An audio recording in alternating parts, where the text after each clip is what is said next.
Hi friends, Suzi at Serenity Wellness Retreat and the Yoga Buff Studio, and I want to put together some very basic and gentle yoga moves for Farriers. My husband is a Farrier and he really enjoys the yoga. He's a great student and knows that it's helped him so much.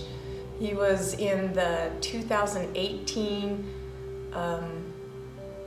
American Farriers Journal magazine with like 6 pages of beautiful color photos of him doing his favorite yoga poses for a Farrier.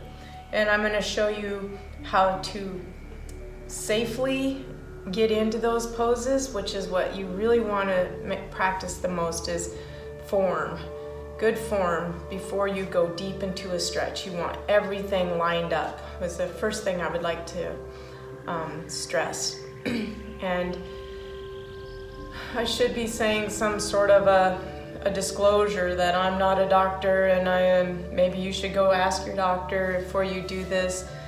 These are just some basic moves to help you be more limber in your shoeing. I can remember my husband's first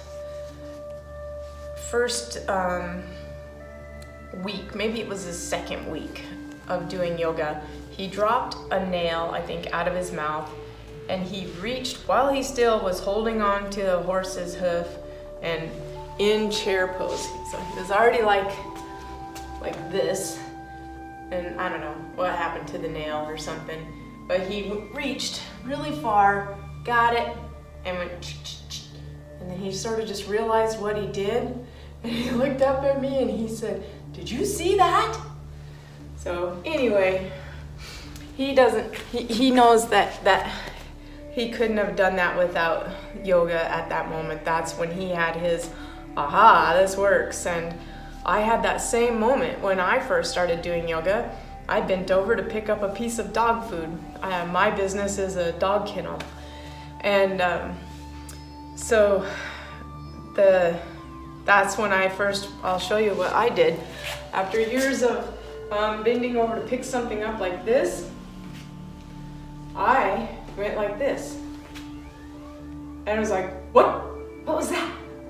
So and it took me a minute. I'm like, how come that felt so good and so different? And I had to catch my thinking as to why did that feel so good and quick and different. And I realized it was the yoga that I had been doing for just about 2 weeks. So we've had people feel results of more flexibility the first day that they've done it, and we've had folks within 2 weeks, that's sort of like they're hooked. They're sure it's working. So I want you to pay attention in about 2 weeks, or even after your first practice of yoga, what you're experiencing, if you're noticing a change. So, okay, with that, we'll get on to some yoga. Thank you.